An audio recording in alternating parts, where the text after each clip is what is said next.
Assalamualaikum warahmatullahi wabarakatuh. Ya Rabbi bil Mustafa inna qasidana waghfir lana ma ya wasi'al karim. Ya Rabbi bil Mustafa inna qasidana waghfir lana ma ya wasi'al karim. Muhammadun sayyidul kaunaini wal sakalaini wal karim min qabli wa min ajami. Ya Rabbi bil Mustafa inna qasidana waghfir lana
Bismillahirrahmanirrahim.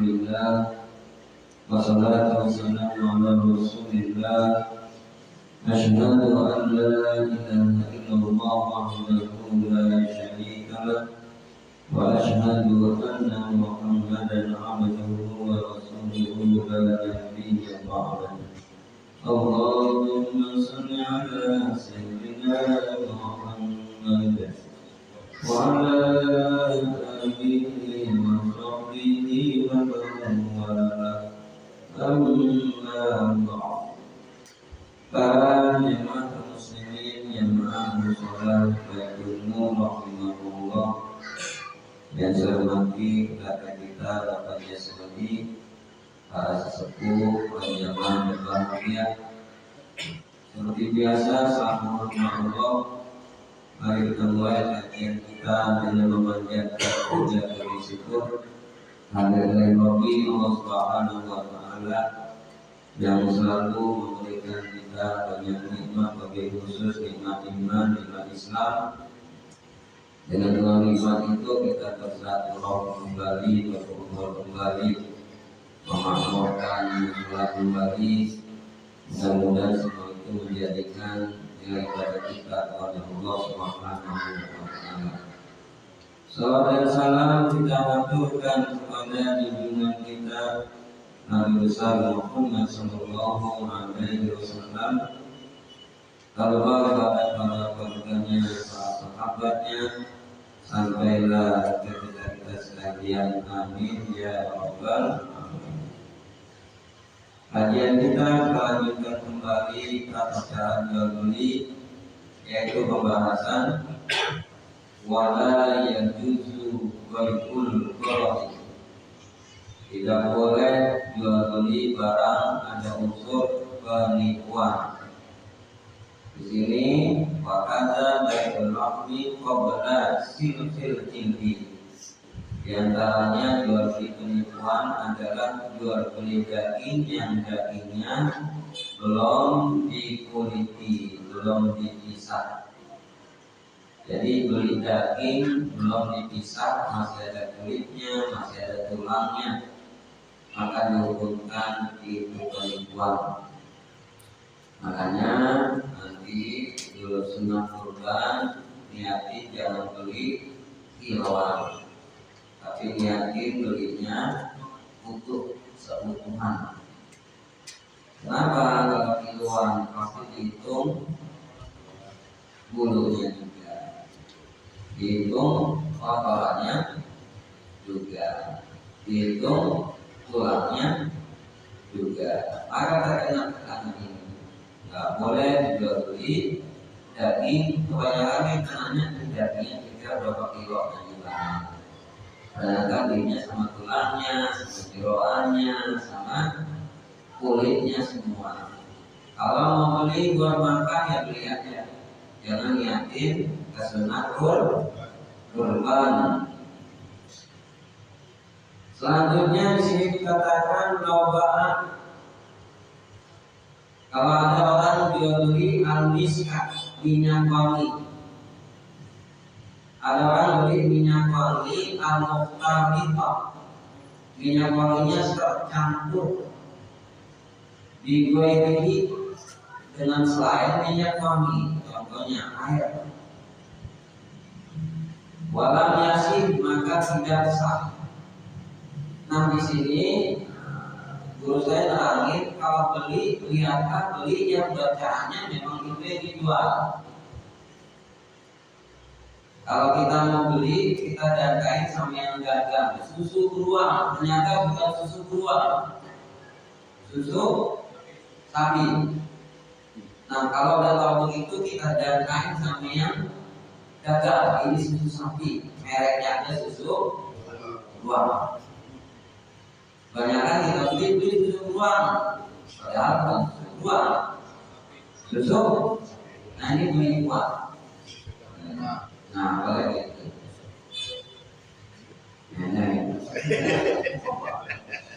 Ya, begitu makanya kita nggak tahu ilmu, kita beli aja, nggak tahunya apa yang kita ucapin sama kenyataannya beda, maka penipuan. Tiba-tiba kita minum haram. Ya belinya ngomong susu beruang, ternyata susu sapi. Beli susu beruang, tapi itu bukan susu beruang, ya mereknya aja namanya susu beruang, tapi susu sapi sama.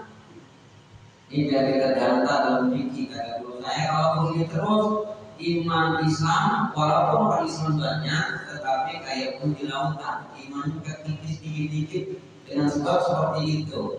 Pertama kali turun air aqua, tapi kita belinya apa nyebutnya? Aqua aja, padahal ada gunung ada, pasti nyebutnya aqua. Nah itu.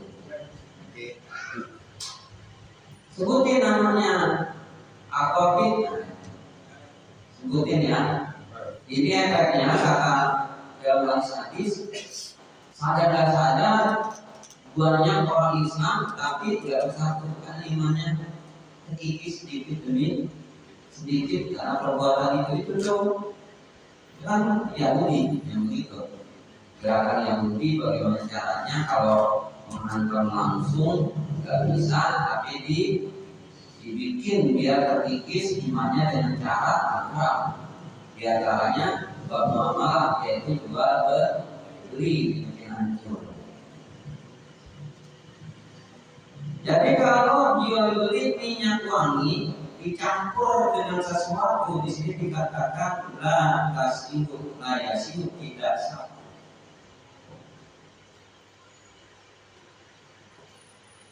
Wakanda begitu juga la yajuzu bai'ul hamli bil batin. Jual beli sesuatu yang masih di dalam. Jual beli sesuatu yang masih di dalam, masih kebungkus dalamnya itu kita belum pasti tahu. isinya. Kadang tahu juga, tapi pas dibuka nggak taunya nggak sesuai dengan keinginan kita. Nggak boleh. Jatuhnya ulur juga, penipuan. Nah kalau udah begini, maka para patah Rasulullah al-Miskan hendaknya dibuka. Kalau dibuka dia dan tak kita beli, maka beli. Kalau nggak datang, nggak sesuai, jangan dibeli. Simpel seperti itu. Makanya di dalam Imam Syafi'i ada sebutan intiah. Zaman sekarang yang namanya jual beli nggak ada murninya. Kopi nggak mungkin murni. Pasti di kopi dia ada tepung kebanyakan. Ya, kita belinya kopi aja.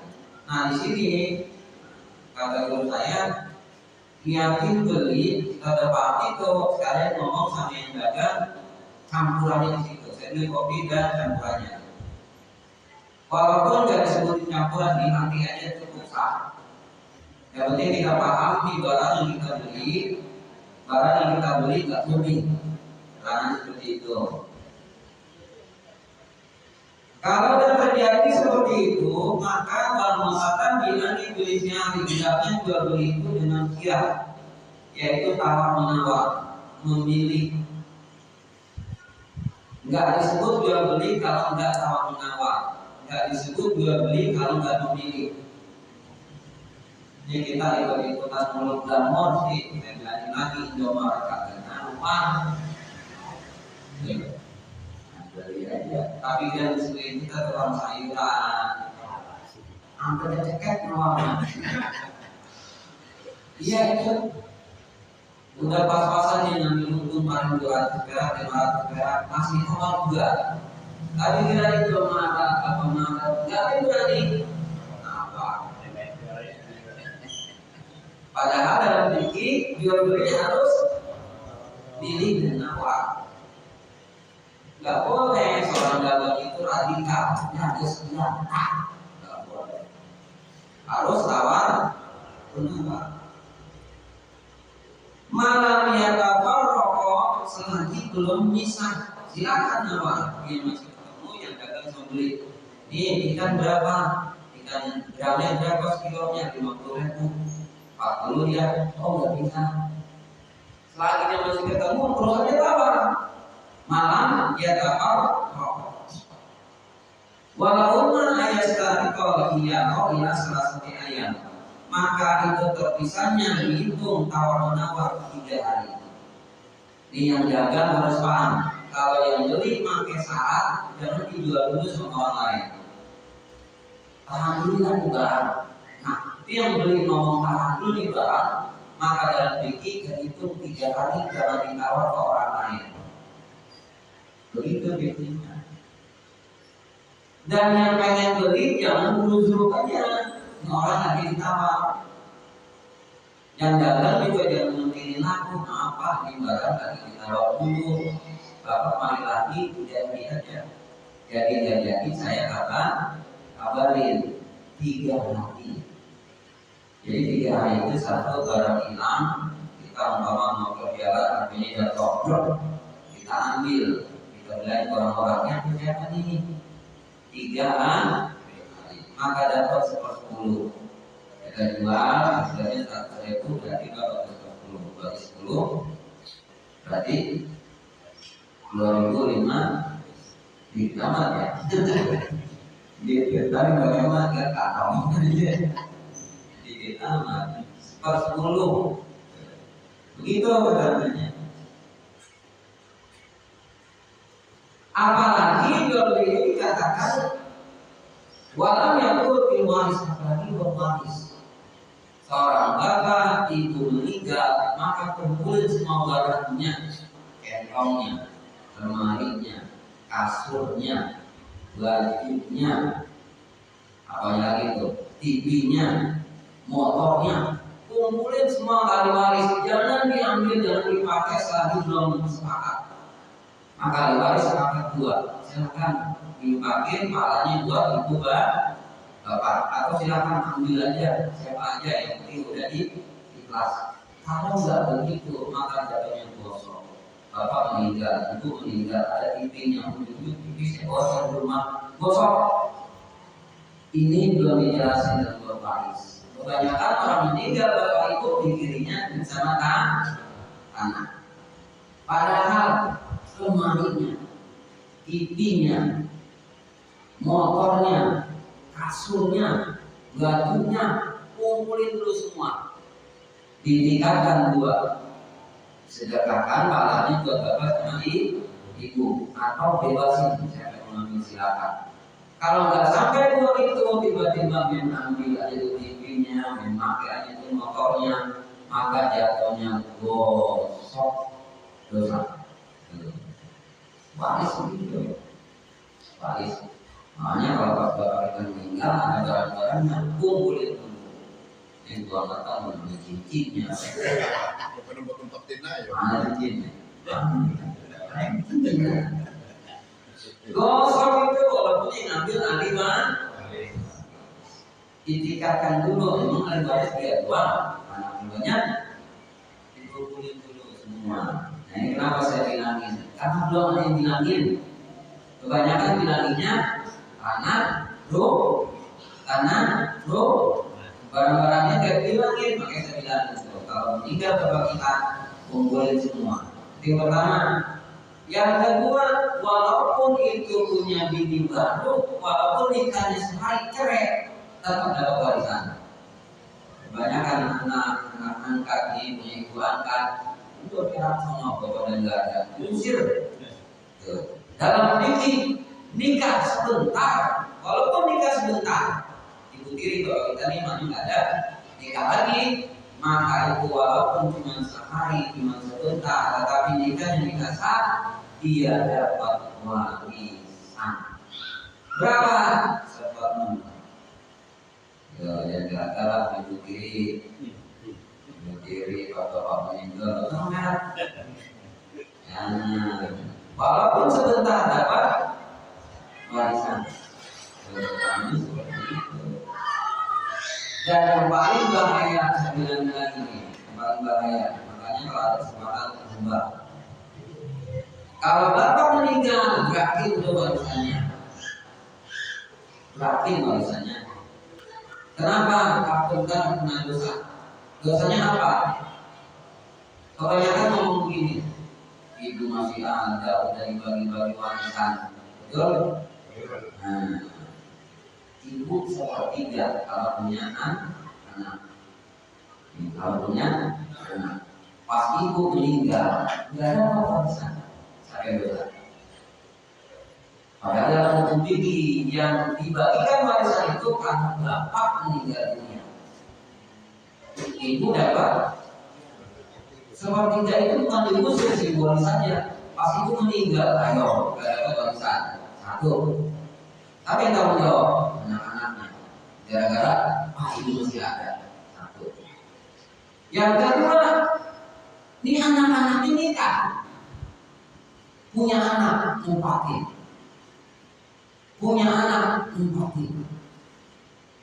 Anak satu amal punya anak nikah empatin amal yang mono. Anak kedua si bakat punya anak empatin amal yang mono. Berantem. Anak-anaknya enggak pas empatin itu jadi Jadi saya bilang banyak terjadi seperti itu. Maka digerakin baginya bukan bagi paket, bukan simbolis saja. Ini kamu ini ya, banyak ini kamu ini ya, ini kamu ini ya, ini kamu ini ya. Nah pas dia nikah punya anak, dia bilangin makanya jangan pakai itu udah bagian sian.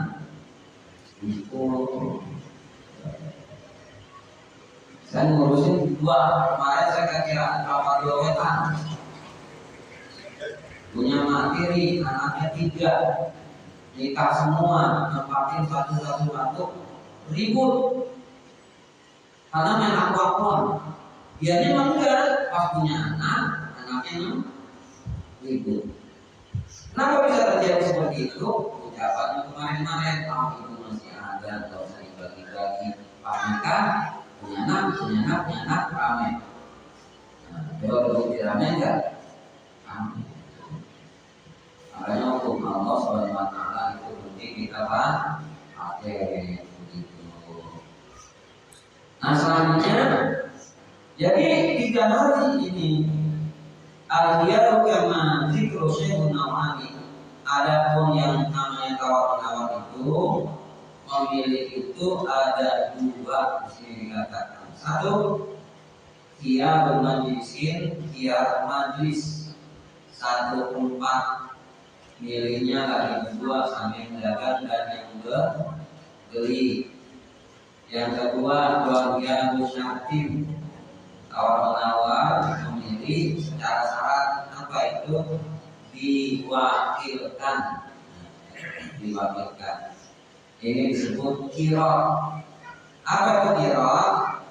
Penaruh modal. Yang ngasih modal namanya qobid. Yang jalanin modal namanya amil. Syaratnya apa?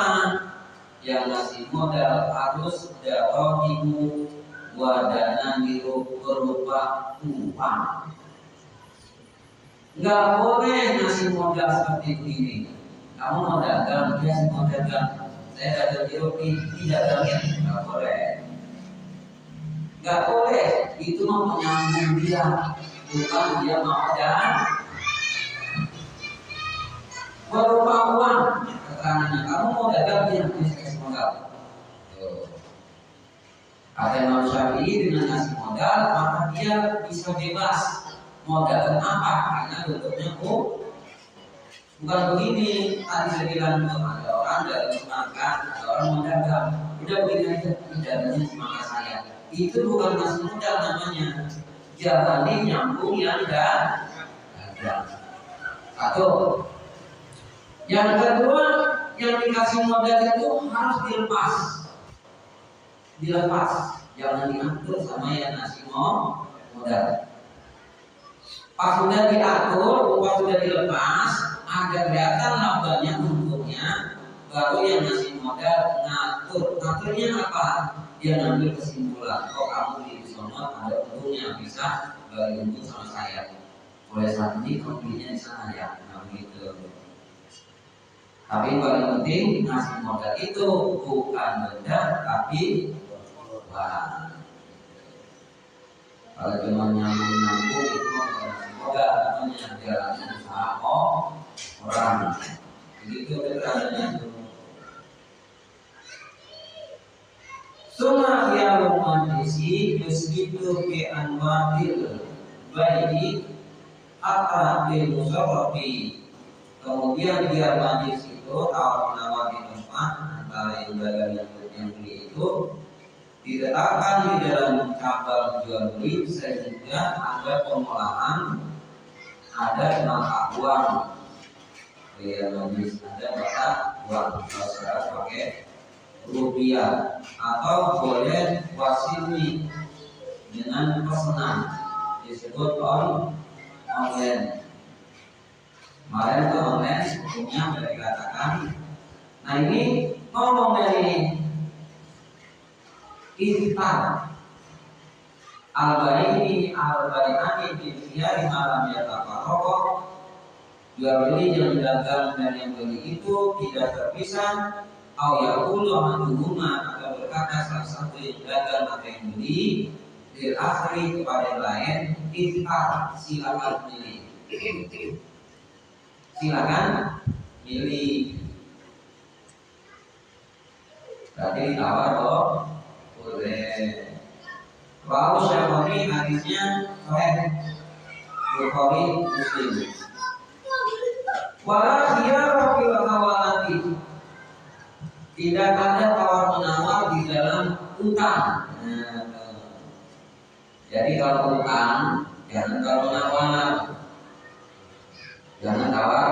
Satu, tidak ada tawar-menawar di dalam al-ijarah, sewa menyewa. Berarti yang punya kontrakan enak banget. Kontrakan katanya ini sebulan 1 juta, nggak boleh ditawar. Enak yang punya Tetapi yang punya kontrakan, satu, Dia harus ayat bedaan bil haula, mengadakan semuanya yang ketepatan itu. Detil doa tempat sampah. Bukan yang mongkah menjadi tempat sampah, tapi yang punya kontrakan. Hujan dulu bias depannya, bukan yang mongkah bikin. Apakah sekarang banyak tuh anak hujan bias yang mongkah bikin pakai baja ringan. Yang mongkah yang bikin, bukan yang bikin yang punya. Nah bilangin yang punya kontrakan, jangan duitnya aja. Sampai yang nyediain yang punya kontrakan. Baja ringan dengan pias yang bikin, bukan yang kontrak, tapi yang punya kontrakan. Sampai itu dikatakan Fitorikil mabuk, di lubang di depan itu jalan ada lubang sorokan. Itu yang ngurus yang punya kontrakan. Nah, kayak tadi yang ngomongnya yang punya kontrakan, yang punya kontrak jauh bener yang punya kontrakan. Mantap itu buat mana sih punya kontrakan? Jauh, nah itu ngomelin. Kalau nari sampah jangan yang punya kontrakan aja yang diomelin, yang kontrakannya yang punya. Ini gimana sih kontrakan gak ada tempat sampah? Nanti ke siapa tuh? Yang punya kontrakan, yang di tempat sampah, bukan yang kontrak begitu. Dan apabila nggak setuju, yang kontrak itu satu batal, ulang duitnya. Dan apabila yang kontrak yang punya kontrakan meninggal dunia, jatuhlah ke ahli waris terusin dan tidak boleh dibatalin. Umpamanya punya kontrakan si Umar meninggal dunia, anak yang bertujuh nggak sekolah lagi, nggak boleh. Terusin, jangan nggak kontrak lagi, jangan. Apabila yang kontrak meninggal dunia, maka yang punya kontrakan selama sebulan barangnya jangan dikeluarin. Ini meninggal dunia masih ada lemarinya, masih ada macam-macam perabotannya. Yang punya kontrakan jangan keluarin sampai sebulan dia habis. Keterangannya seperti itu. Ini baru dikeluarin itu apa? Jangan. Bikin begitu. Nah, kenapa seperti itu? Abdul minan seperti itu katanya. Wa amma ubdul nikahi fala khiyara bihi. Adapun akad nikah tidak ada tanggung jawab. Melamar. Berapa ya besaran? Besaran berapa? Dari pihak orang tua perempuan 10 juta. Artinya jangan nawar itu, jangan mas kawin ditawar. Jangan mas kawin ditawar, tetapi dari segi ilmu si pihak orang tua perempuan jangan membebankan itu pihak laki-laki, baik dalam lamaran, baik dalam mas kawin. Karena Nabi pernah menikahkan sahabat tadi, itu mas kawinnya cincin besi. Sahabat tadi mas kawinnya cincin, tapi syaratnya mahar mas kawin al-mutawati yang berharga. Syaratnya mas kawin yang berharga. Kenapa? Kalau butuhkan tidak ada duit bisa dijual. Katanya begitu, jangan sosok agama-agamaan. Mas kawin apaan suruh aroman? Emang mau dijual itu aroman? Jangan, zaman Nabi nggak ada itu. Jangan sok keagamaan. Mas kawin apa lagi? Al-Quran dan perangkat sok. Jangan, nggak punya duit mau dijual itu. Nggak bisa. Syarat mati, syaratnya mas kawin al-mutawati yang berharga. Apa syarat berharga? Uang, emas, gitu. Jangan ikutan. Kalau saya berterang, dalam mazhab Syafi'i dicela. Jadi itu kan ya, mazhab Syafi'i dicela selain bukan pesantren, mas kawinnya hafalan surah. Dicela sama Imam Syafi'i, kecuali pesan. Kenapa? Nerusin mertuanya, gurunya, punya anak, kan dites, ya wajar karena nerusin pesan bagi kita. Mertuanya bukan pesantren, bukan apa, ditesnya aroma, nerusin apaan? Ya, kalau dipahami itu, jangan jadi kedudukan. Makanan aroma 37 ya salam, ya kata apa itu, dan dibuatin kan gaya kita dibatin jadinya jual. Gaya itu gaya pesantren. Kenapa? Memang kayaknya didikin benar, bahwa dia benar bisa. Di pesantren itu ya masalahnya akhirat. Makanya murid-murid pengamat kiai kalau mundur semua 1000 bait alfiah dari atas ke bawah, dari bawah ke atas. Kalau mengalami nanti dengan sakit makin cuma misalnya kita dari atas ke bawah ke 1000 bait 3 jam bacanya. Paling mengurunya kira-kira 3 jam. Kenapa di pesantren? Kiainya kerja. Alhamdulillah, dan saya mendengarnya. Terus kalau kita tidak ngapain begitu ya dikit penting apa mungkin bagi yang paham silakan bertanya.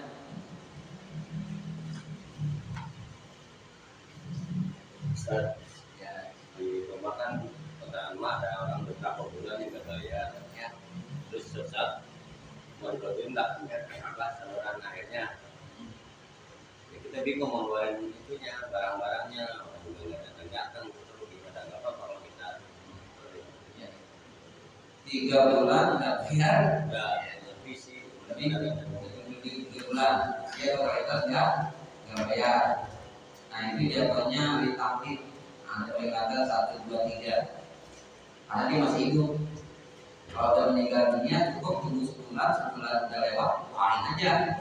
Tapi kalau itu nggak perlu sampai sebulan, nggak perlu dalam fikih ditakdir dikasih beritahukan sekali, 2 kali, 3 kali, karena dia telah langsung keluar. Gitu. Beda sama meninggal dunia. Kenapa? Karena dia memakai sesuatu yang dia nyewa belum bayar. Harus tegas. Dan jangan nyewa itu rombongan. Gini, saya ngontrak, dia datangnya 1 orang, saya ngontraknya 2 dan saya ngontrak sama istri, anak 3. Pas datang orang salah. Gak boleh begitu. Harus bilang nama yang punya. Nah, Abdul kata Imam Syafi'i, ayakula ijatu di ahli kuli. Pak, saya kontrak sekeluarga. Nah itu kan bagus. Pak, saya kontrak sekeluarga. Nanti saya punya kontrakan sekeluarga. Ijatu di ahli kuli. Kata Imam Syafi'i, saya nyewa di rumah semuanya untuk sekeluarga. Kalau segitu, jangan saya kontraknya berdua. Enggak dong, kayaknya nggak tahu ini. Nah, dirubah. Kalau Jepang pergi dirubah. Makanya dengan fikih, makanya kata lebih ada 2 nih kita penting. 1 fikih, kedua Paris. Karena udah zaman sekarang udah bahaya Paris. Udah bahaya dianggap tabu. Bayangin masa saya dianggap tabu. Aneh enggak? Kayak orang pacaran berarti warisan dianggap tabu. Aneh enggak? Kok syariat dianggap tabu? Padahal syariat itu jangan tabu. Kalau dibilang-bilangin harus dipakai gitu kan. Ya setidaknya saya kira subhanallahumma wa bihamdika asyhadu an la ilaha illa anta astaghfiruka wa atubu ilaik. Wassalamualaikum warahmatullahi wabarakatuh.